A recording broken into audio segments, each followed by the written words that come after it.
everybody, Steph Tuss here. Just wanted to let you know about a fantastic opportunity we have for you. David and I are hosting a 3-part training series called How to Reverse Engineer a Multi-7-Figure Business. If you'd like to join us, it's completely free. Just go ahead and click the link in our show notes or go to davidnagel.com/next step. We hope to see you there.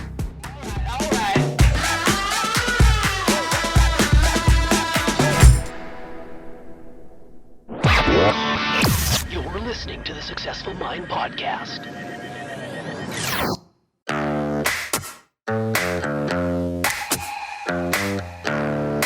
Successful people learn how to make their minds work for them. We are Life is Now, and this is the Successful Mind Podcast.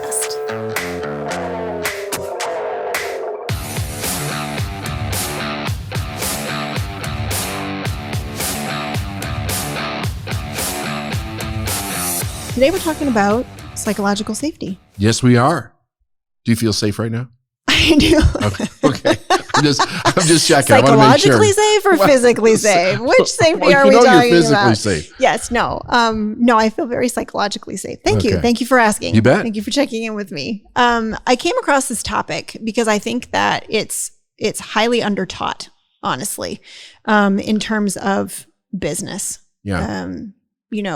Psychological safety essentially means that people that work for you, people that work in an organization, can go about their business without the fear of repercussions if they make a mistake, if they challenge the status quo, if they come with an idea that doesn't work, right? So yes. It's saying that they're free to do their best without being worried about being humiliated because they've made a mistake or made to feel less than because their idea didn't work out, right? And there's lots of organizations that practice psychological safety. Google is actually one that practices psychological safety. In fact, they credit their ability to innovate with how psychologically safe their organization is. And the other organization is Netflix, which I love. Right. I love the book No Rules, right? Which really instills a culture of psychological safety to a point. Like you're psychologically safe as long as you are like pushing the edge. Yeah. Right. But the idea of psychological safety is you're emotionally safe in your workplace. You're not having to avoid you're not having to walk on eggshells around anyone. You can share an idea that may be a good idea or might be a terrible idea. Right. You can make a mistake. You can, speak up of your opinion without the threat of repercussion. And I first came across this topic.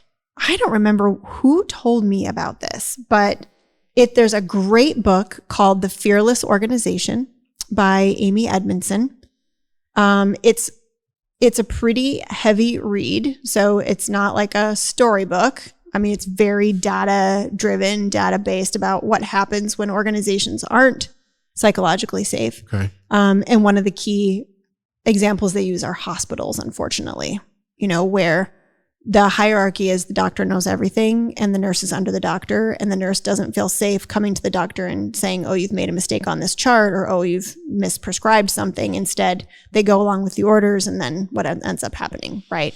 Somebody gets hurt or There's got to worse. be crazy consequences in a place like that. Yeah, crazy consequences in a place like that. So, but psychological safety shows up in lots of places. Psychological safety shows up in schools, right? Your most highest performing innovative schools make it psychologically safe for kids to make mistakes and get things wrong. And your most successful business create a culture of psychological safety where people don't have to worry about being called an idiot if they make a mistake. Right.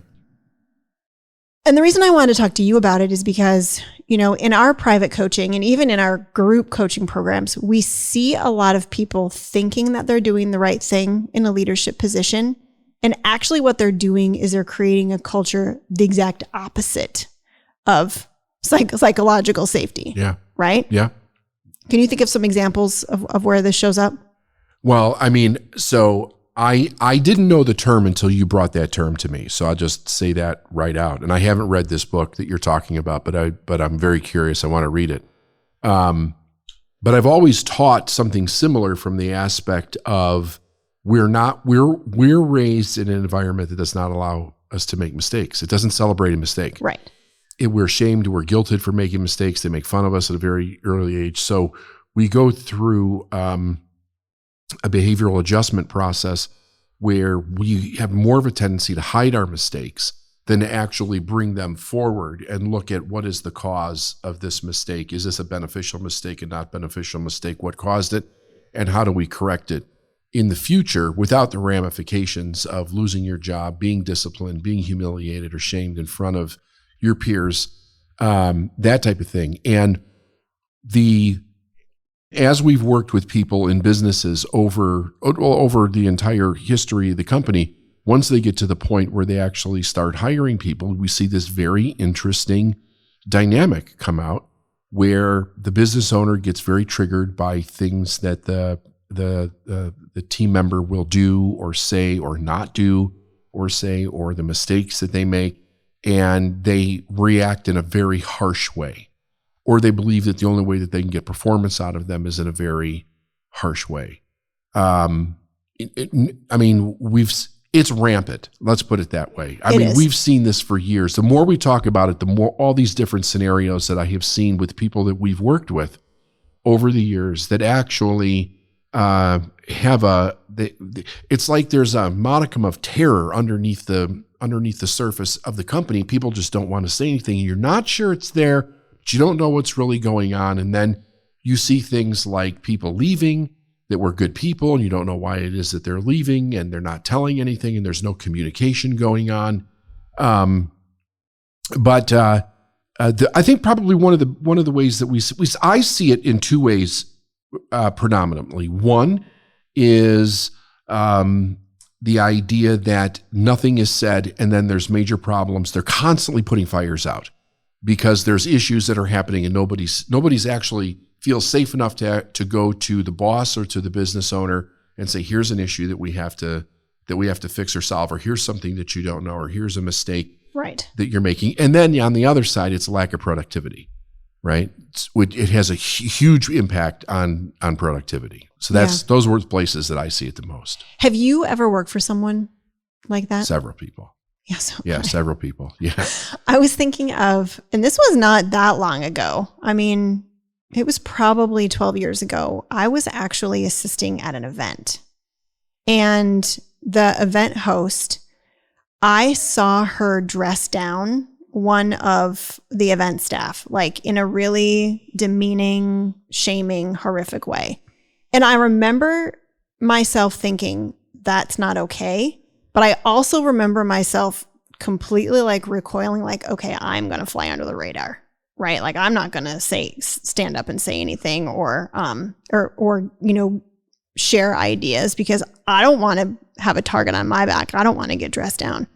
And I think that the overall feeling of all the people that were a part of that event was the same. We were all like in fear of something that she was going to see that we didn't see, that she was going to point out and like completely humiliate us around. That's one instance that I can remember where I was conscious enough to know, like, well, that's not okay. Like, you don't treat people like that. And at the same time, I noticed myself like, I'm just gonna stay back here in the shadows, like quiet. And, here's another one. Remember the time that I was speaking on stage, and we had the person that was in charge of my contracts with us, and they tried to change the contract while I was on stage and slapped her in the face. Yeah. When she wouldn't do it because she refused to do it because I was on stage. Yeah. And I know this happens in workplaces because we've heard from people who have had nightmare bosses. But the thing is what I'm noticing is that the people that we work with don't realize that they're being a nightmare boss. This is the way that they were shown or taught to be a leader, and they don't know any other way. They're just coming to us saying, these are the things that I'm experiencing in my business. How can I turn this around? And when I bring up, well, you haven't created a culture of psychological safety. They're like, what is psychological safety? If I'm not constantly on them, if I'm not constantly riding their ass, nothing gets done. Right. And I'm like, no, when you're constantly riding their ass, nothing gets done. Exactly. Right? Like that's the problem.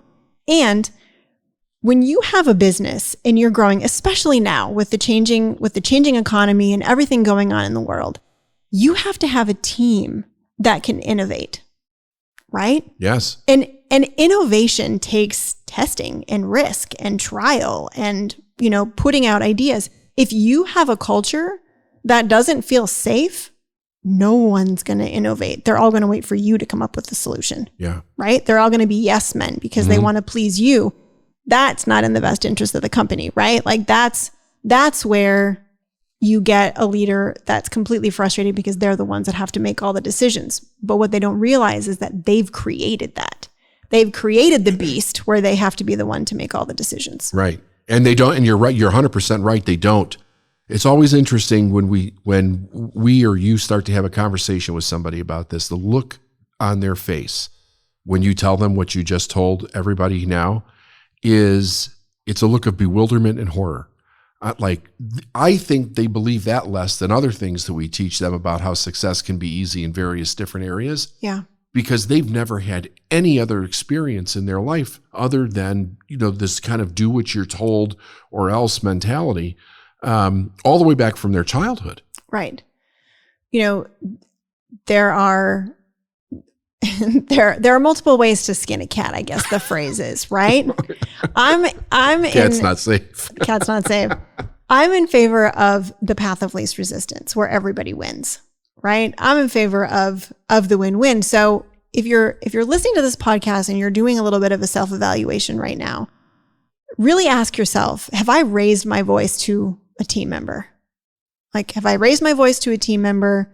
Have I blamed my team member for something?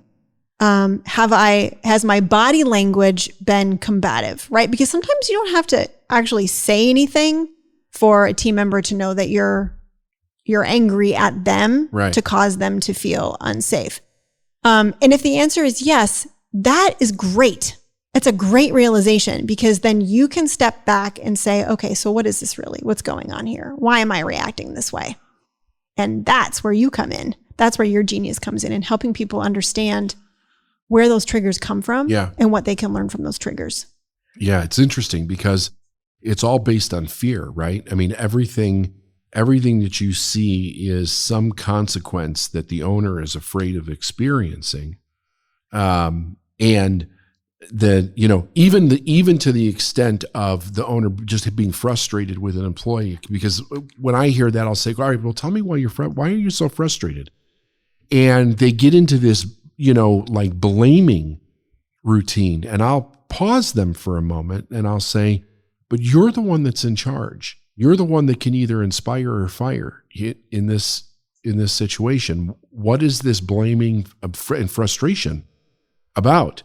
And if you trace it back, it goes back to, the idea of control for somebody who's an entrepreneur is a great thing, but it can also be deadly. Yes. Right? Because we can control ourselves right out of business. Yes. Would you agree with that? We can control ourselves right out of business. And in most cases, you do control yourself right out of business. Right. Absolutely.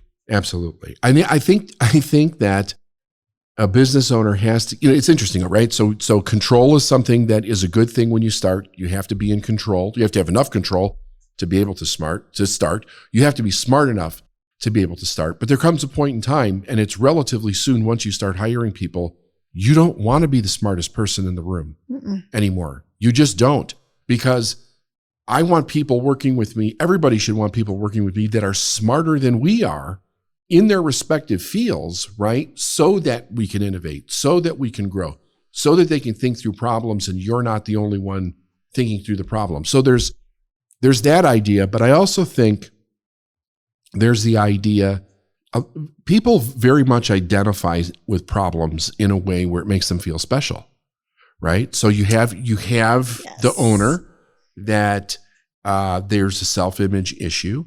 And one of the reasons that they're getting into business is it gives them a unique way to express themselves where they get to feel special, maybe for the first time in their life. Mm-hmm. So there's a hunger, there's a need for that.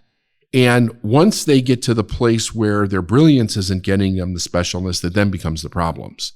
If everybody has to come to me for the answer, then I'm the special one. I'm the brightest bulb in the room. And then that just creates a dictatorship in the company that just can't stand. Right. Because it should be a meritocracy. Should be a meritocracy. I think, was that coined by Ray Dalio, meritocracy? I don't know if it was around coined, but I before? think he made it popular in the entrepreneurial space. I mean, it's the way that he did it to grow his business was phenomenal. I mean, his book it's rough to get through. It's a thick book. Oh my gosh. Right? I don't think I'm through it all the way yet. Yeah. Even like I kind of use it as a manual at times, but yeah, it's a thick one. Yeah, but it was all about meritocracy, that book. I mean, you really have a very solid understanding of the best idea is what wins, right? So what you brought to our company is the idea that the company goes first, right? That is a term that we never used until you brought that term in and we started following it. And the company goes first is based on the idea that the best idea goes first. The best idea wins because we're all working as a team to get someplace. So we all have individual goals and dreams and desires, and the company has a purpose and a mission, and the best ideas and the best people get the company to that perspective place. Correct. I was just listening to a podcast this morning. It was an interview with Kendra Scott. Are you familiar with Kendra Scott? Yes. She's a fashion designer, jewelry. She has a jewelry line. It's beautiful. She has quite an origin story, like full of failed businesses and all kinds of adversity, which is generally true with a successful business, is that there's usually some kind of big failure, at least a couple big failures, followed by a whole bunch of adversity. And then, you know, they take the skills that they learned and apply it and actually create a business that really thrives. And the person interviewing her asked the question, like, you could give one piece of advice to business owners, you know, especially business owners in startup mode or just past startup mode. What advice would you give them? And she said, do not hire more of you. That's a good. Do not hire more of you, because then you have a bunch of yous running around saying yes to all of your ideas, and someone needs to say no to them, and someone needs to come with new ideas and push the buttons. And she also talked about the importance of a culture of psychological safety where all ideas are welcome and mistakes are encouraged. And she built, I mean, she's at billions of dollars now, like really successful, grew during COVID because she was able to pivot. You know, she was able to pivot. Why? Because she took ideas from her team, right? Like you look at businesses that can pivot, that can turn on a dime, that can innovate. And it's because they have a super high functioning team of really not just smart people, but of the right people who are willing to take risks and speak their ideas. Right. Without the fear of any kind of repercussion. Yeah. She's got a great story. You should check her out. Okay, I will. Yeah. We also see this show up when a business owner comes to us and how do I say this? They're really angry, right? So they're angry that they're not getting the results that they want. And they know it's because their team is underperforming, but they've never set up measures of success. They've never set up KPIs for each role. The employees don't know the expectations. Would you explain what a KPI is? So a KPI is just a key performance indicator. So it's just basically answers the question, we know we're successful when these things are hit. And what people don't understand is that when you don't have clear expectations, you create an unsafe environment for your team members. When you don't have clear, let me just get that right. When you don't have clear expectations, you create an unsafe environment. Right. Because people don't know what expectations they're trying to hit. So they're literally walking on eggshells every day. Am I doing what I'm supposed to be doing? Am I hitting my marks? Am I above average? Am I average? An employee, a team member, generally wants to know that they're successful. And they want to know how that success applies to what the business goals are, what the overall mission of the goals are. If you don't set expectations and you don't have clear agreements on, like, this is how we know you're successful, and then set those markers up, they're just flapping around with every reactive thing that comes at them. Yeah. Right. I mean, I go back to school because I did fairly well in school. I was the good student, right? So I always did well when I knew what the exact expectations were. because I felt like that gave me direction.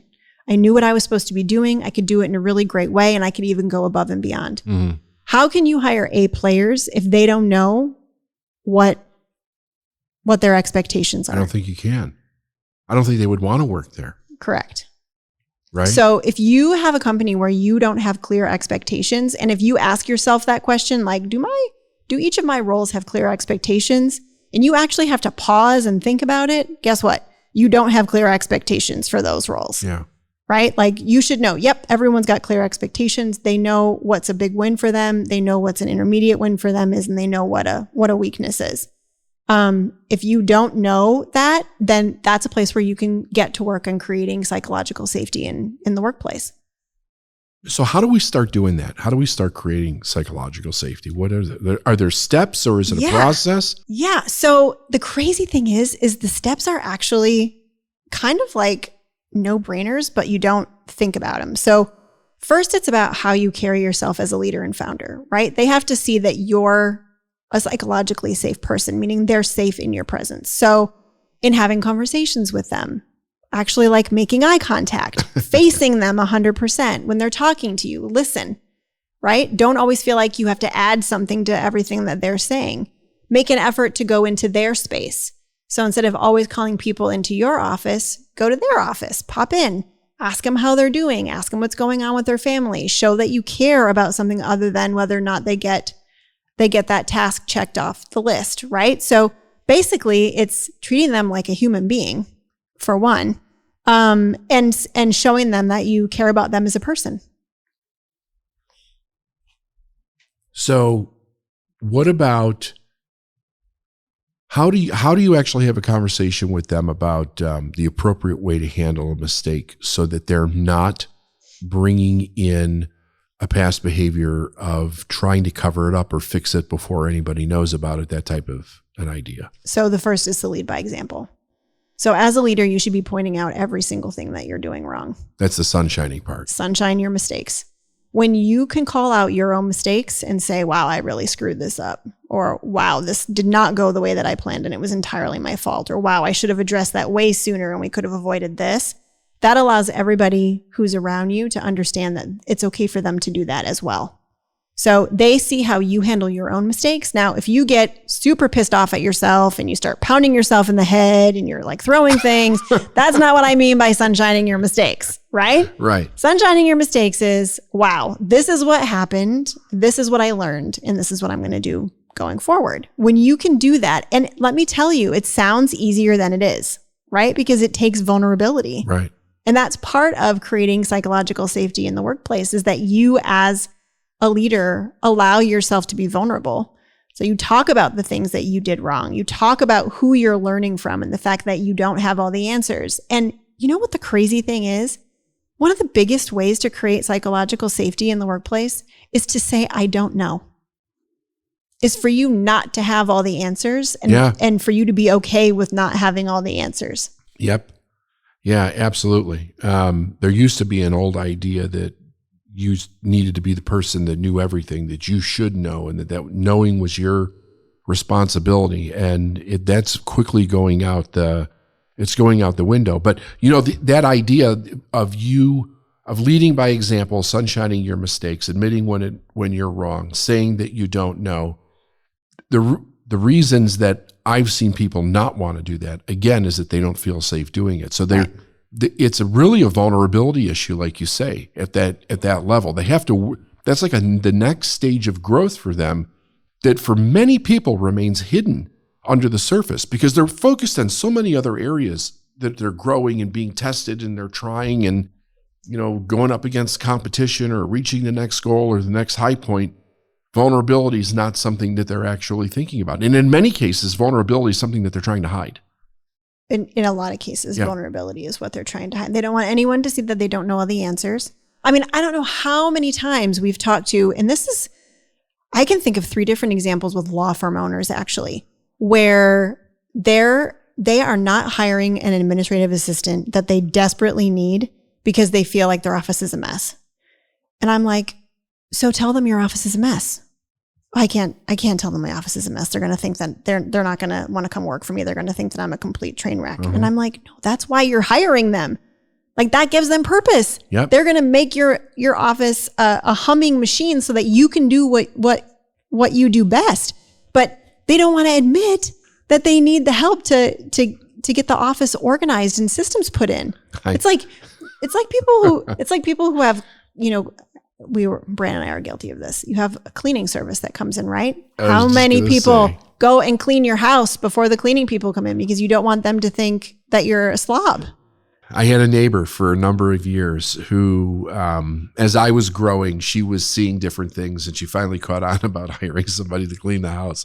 And she always kept her house immaculate as it was, but every time before the cleaner would be, she'd have to run home. I gotta clean the house before the cleaner comes. And there was really nothing for the cleaner to do, but it's fascinating. It's really fascinating behavior. I mean, that goes back far and deep in a person's life. It's a real insight into how well and what the expectations were and what the parameters were for allowing error to occur and be a place where a person could breathe into a mistake and actually learn from it. We talk about the idea that you can't get anywhere without making mistakes. That's the only way to grow. Because every time you grow, you're going to do something you've never done before. There has to be mistakes there in order for you to learn from them so that you can make different decisions to keep moving forward. So this crazy idea that there shouldn't be any mistakes is really nutso. I mean, I can see why it would make somebody so vulnerable as far as being transparent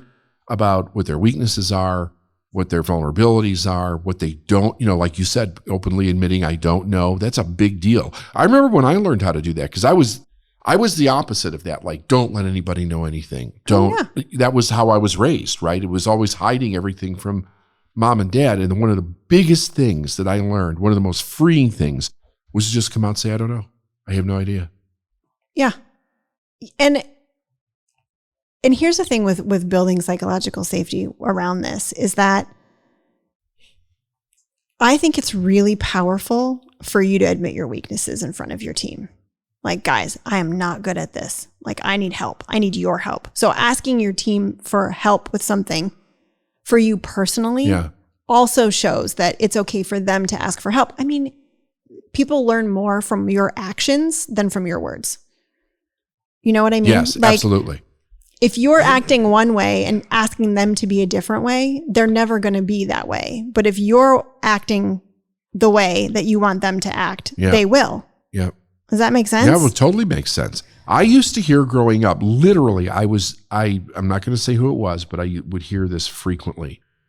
Don't do as I do as I say. Yeah. Such BS.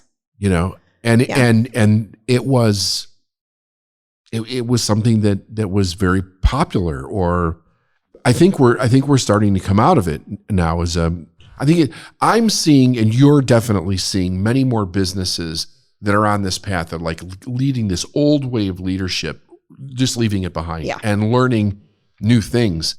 And it makes, another thing, Steph, is it makes for such a more relaxed, fun environment to work in. Oh yeah. You can tell when you walk into an office that's full of tension, it's like, holy shit. Yeah. What is this energy that's going on in this place? Yeah. So I want to take us back to triggers for a second. Okay. Because you do a masterful teaching on the real root of triggers, which is your core wound, core fear, and your core negative belief. Can you just touch on that for our podcast listeners so that when they're triggered by whatever happens in the business, they know where this is coming from? Yeah. Yeah. Absolutely. So there's an interesting surface expression that shows up for the average individual that really, if you know what it is, it's like a huge light bulb. And that is when something triggers you, right? It could be angry, sad, jealous, envious, resentful, on and on and on. Some kind of negative reaction. Some kind of negative reaction. Okay. When you feel that inside and you have that trigger, that is the first level of defense inside of our own psychology to push back against whatever it is that's triggering us, whatever it is that happened. It doesn't really matter what it was or who did it. But it is a red flag for you, or a light bulb moment for you to go, wait a second, there's something actually going on here. Why am I reacting this way? Why am I feeling this way about this thing? Because it's not telling you really anything about the thing. It's telling you about something that you're protecting inside of yourself. So for instance, for anger is a defensive mechanism, right? We get angry when we feel that we have to defend something. It's a reaction that we do that we think keeps us safe in some way. And let's say a person pushes, or a person indicates, or a person accuses, or a person's tone is not right, or an email or a text or whatever, and you see yourself get angry. The idea is, what are you protecting inside of yourself that's vulnerable? Because that's a key indicator that you've got something going on that's vulnerable. And we usually cut it off at that level. But one of the things that you and I will do is we'll ask a person to write down, say, 5 things that other people do to them that piss them off. And not something that they witness somebody else do, or not something that they know that they do, like they hurt animals or something, but something that's done directly to them that pisses them off. And if you look at it very closely, you can see that the same core wound is in every single one of those 5 examples that they come up with, right? So just for the sake of making this easy, most core wounds end up being that I'm not worthy, or that I'm unlovable. And these are indications and patterns that we internalize at a very, very young age. And it doesn't even need to be for a rational reason. It could be just the way that we interpreted mom or dad's behavior, right? Yeah. Because no parent's perfect. Right. But everybody has this to some degree. And then they stack build on top of that core wound. So the core wound, then, as the child develops their consciousness, they look for evidence based on that core wound, and they develop patterns not to experience it. And that as the child grows into an adult, they get further and further away from the wound until they get to the point where they don't know what it is. And the only thing that they ever experience is that surface reaction that they created in order to keep people from pushing into that vulnerable place and them having to deal with it, right? So the idea is that if you get triggered by something, the question should be, why am I choosing to have this reaction? And what do I need to work on in order to deal with my own response? Where is it that I feel vulnerable? And why do I feel vulnerable based on what somebody else is doing? And then once that happens, what do they do with that? Well, the greatest thing about it is that you become aware of something that's going on inside of yourself, such as a core wound, that you weren't aware of before. The awareness alone takes it down multiple steps as far as how bad it feels when you actually get triggered, because now you're aware of what's causing the trigger. So once you become aware of it, the idea is well, first of all, let's just put this out, because people will say, well, how is it this that affects me? It's interesting, because you have to look at, in our mind, how do we make decisions? We make them from our aspiration of what we want to be, do, and have. That is like the positive side, moving out forward, creating our life, creating our goals. And then we have these internal limits that we don't want to go beyond because we don't feel safe going any further than those internal limits. So things that scare us, hurt us, make us sad, make us feel rejected, unloved, definitely make us feel not worthy, like we're just not good enough.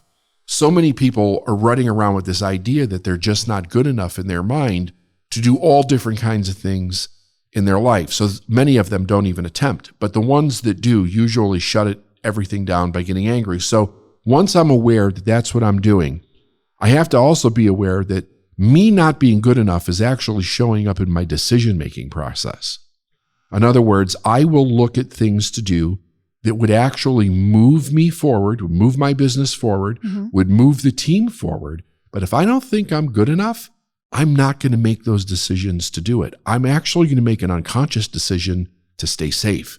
And that's where we start getting into the weeds with the team. Wouldn't you agree with that? Yes. Do you have a specific example in mind? How to make this really tangible for people? Sure.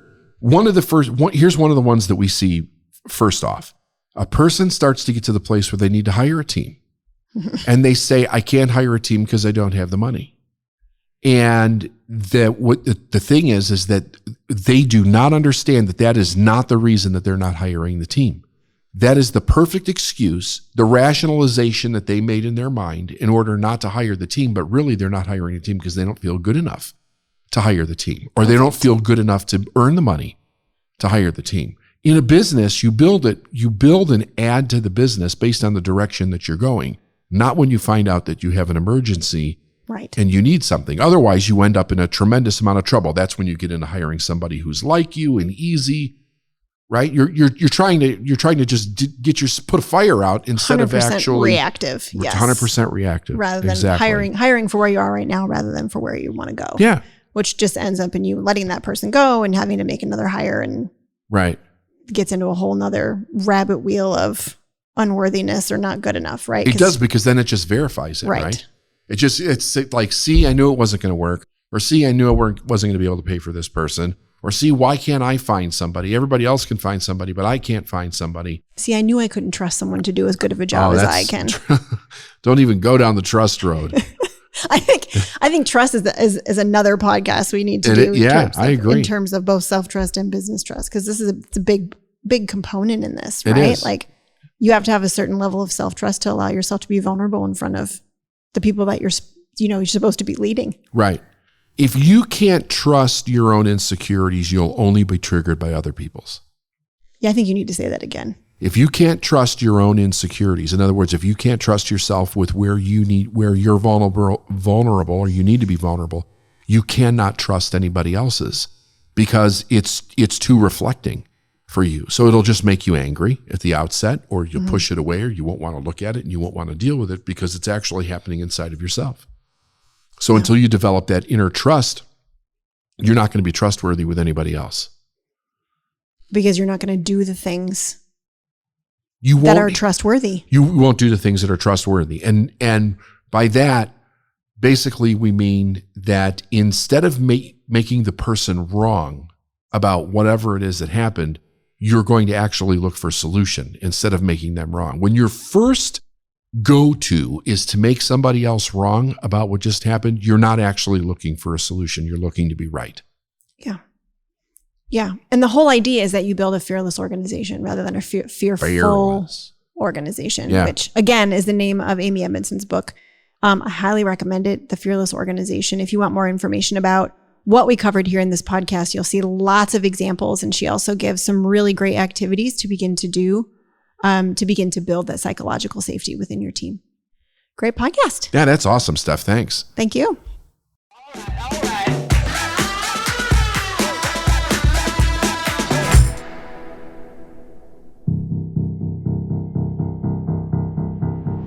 Hey, thanks for sticking with us to the end. We hope you enjoyed this episode on psychological safety. We'd love to hear your stories or what you thought about the book. Go ahead and subscribe. Make sure you don't miss what's coming up next on the Successful Mind podcast. All right.